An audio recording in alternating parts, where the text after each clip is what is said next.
Assalamualaikum warahmatullahi wabarakatuh.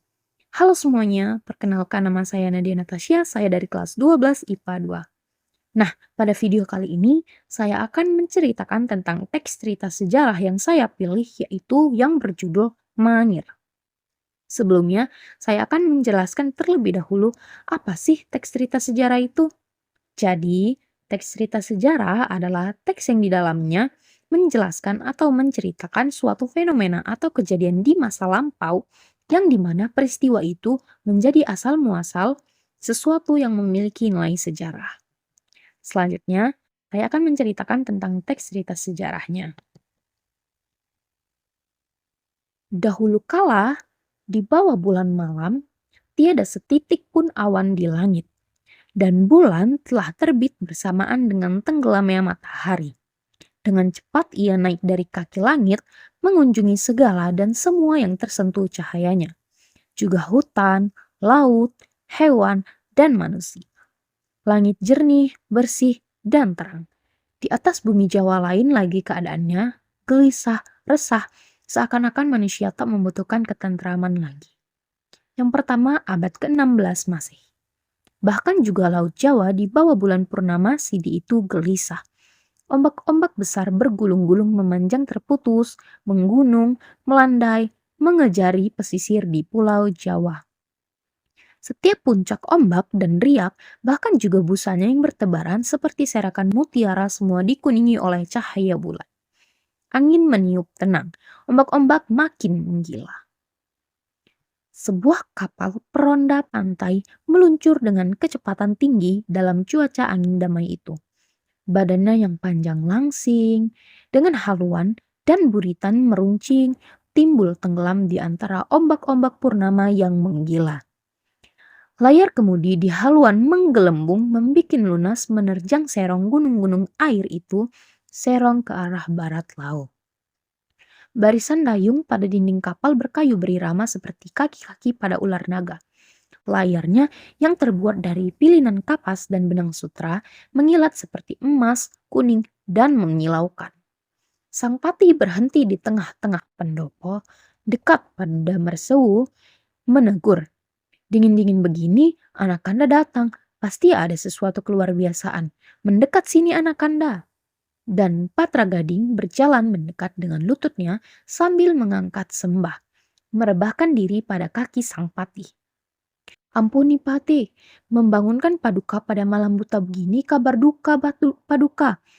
Bala tentara Demak di bawah Adipati Kudus memasuki Jepara tanpa diduga-duga, menyalahi aturan perang. Allah Dewa Batara, sahut sang patih, itu bukan aturan raja-raja, itu aturan berandal. Bala tentara Tuban tak sempat dikerahkan Paduka. Bagaimana Bupati Jepara? Tewas enggan menyerah Paduka. Patra Gading mengangkat sembah. Sisa bala tentara Tuban mundur ke timur kota. Jepara penuh dengan bala tentara Demak. Lebih dari 3.000 orang. Begitulah kata Warta. Pada meneruskan dengan hati-hati matanya tertuju pada Boris. Semua bangunan batu di atas wilayah kota, gapura, arca, pagoda, kuil, candi akan dibongkar. Setiap batu berukir telah dijatuhi hukuman buang ke laut, tinggal hanya pengumumannya.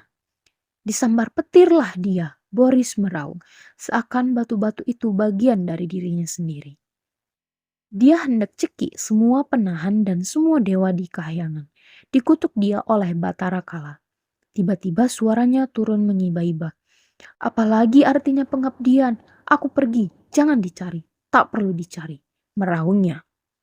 Ia lari keluar ruangan langsung menuju ke pelataran depan. Diangkatnya tangga dan dengannya melangkahi pagar papan kayu. Dari balik pagar orang berseru-seru. Lari dari asrama, lari! Mula-mula pertikaian berkisar pada kelakuan Trenggono yang begitu sampai hati membunuh abangnya sendiri, kemudian diperkuat oleh sikapnya yang polos terhadap peristiwa Pakuan.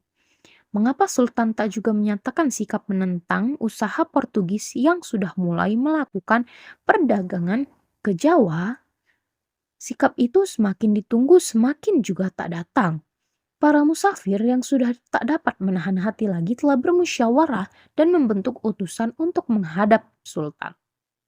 Mereka ditolak dengan alasan apa yang terjadi di Pajajaran tak punya sangkut paut dengan Demak dan musafir.